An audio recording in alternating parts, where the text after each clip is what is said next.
Tanking is the best job in Final Fantasy XIV, and you can't change my mind. Listen, okay, I truly believe that nobody ever mains a tank on purpose. You guys know what tanks look like. They're big, they're burly, they're meant to take a hit.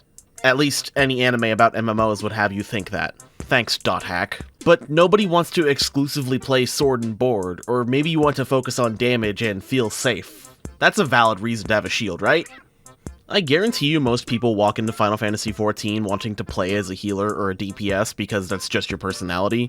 I definitely went in wanting to play a DPS, but I didn't want to be a caster and I wanted Y'shtola to be my scion of choice when I played A Realm Reborn for the first time.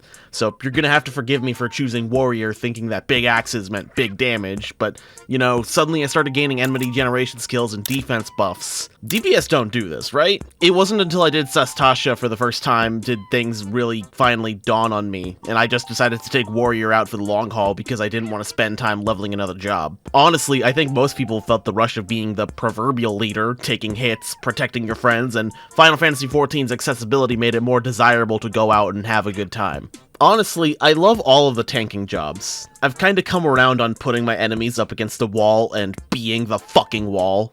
The sense of shared responsibility with my co-tank, knowing that I've got their back and they've got mine. The short queue times are just a bonus. Tanking is like a sandwich. It's a perfect combat role, and it's a perfect foodstuff. Easy filler rotation, that's like your bread, you know? Spicy off-global cooldown moves that deal big damage, now that's your meat.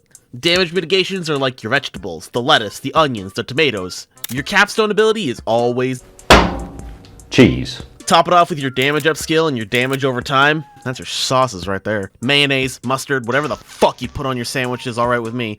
The fact that I keep making food analogies in basically every video I make is gonna get me thrown out of the Brotherhood of Tanks, and the Brotherhood of Video Essayists. What the fuck is wrong with me? It could be worse. I could be every warrior main making bondage jokes because Holmgang is free money. It's like every tank has something to bring to the table unless you're a paladin.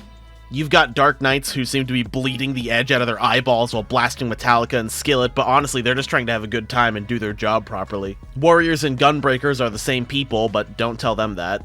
See, we both think that we're way cooler than we actually are. Warriors are out here acting like their Shake It Off procs are the only thing saving the raid from wiping and not a last minute oh shit button when one of their healers are down. Gunbreakers are just so flashy and over the top that they're better at killing the boss than the actual highest DPS tank in the game, which is Dark Knight. By that, I mean we are always staring at our cartridge blasting skills. Stop typing, you know it's true. Paladins are just kind of the worst. I feel like every paladin is trying to prove something when the other people in the party are just trying to have a decent run. Always trying to hog main tank, acting better than everyone else, being pompous dicks. At the same time, I have paladins looking down on other paladins for fucking, what, using a shield? Come on, nobody gives a shit. At the same time, it's like they treat their healing spell as a true backup heal when you'll never ever need it outside of solo duties that are ripping you a new one. Bet you can't wait for both your healers to die so you can save the day, you filthy fishmongering mutt. Hell, even the 2-sentence lore you can give the tanks are like the coolest things around. Paladins and Dark Knights are the same kind of protector, two sides of the same coin, but one is praised while the other is treated like garbage. To take the Dark Knight's pledge is to give into your dark spirit but still come out the better person and be a protector. To take the oath of the Paladin is to be celebrated and cheered on because you're now the best of the best, now prove it to the rest. It's thematically sound and doesn't shit on Dark Knights, which historically weren't tanks. It's a reimagination that's perfectly in line and puts the original Dark Knight and Paladin, Cecil Harvey, in some sort of fresh coat of paint. Hell, the armor reflects this because they both wear heavy armor. Warriors are, once again, just the people trying to keep their loved ones safe by letting their wild side out, but still under a firm grip, which is why Holmgang is a firm grip. They're protectors, but they need to be able to better swing their weight around and move, which is why the plating on their armor is minimal. Gunbreakers are bodyguards meant to impose a striking figure, literally exploding onto the battlefield with speed and precision. To think that Gunhilder's blades would eschew the ideal of being a knight in shining armor to instead wearing clothes that hide their silhouettes, flourishing them, and not needing to take a hit if they don't get hit in the first place. God, I love tanking.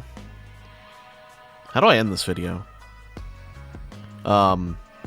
Like this video if you liked it, please leave a comment and share it with your friends if you like it. Trust me, it all helps a lot. My name is Sonata. Thank you for watching.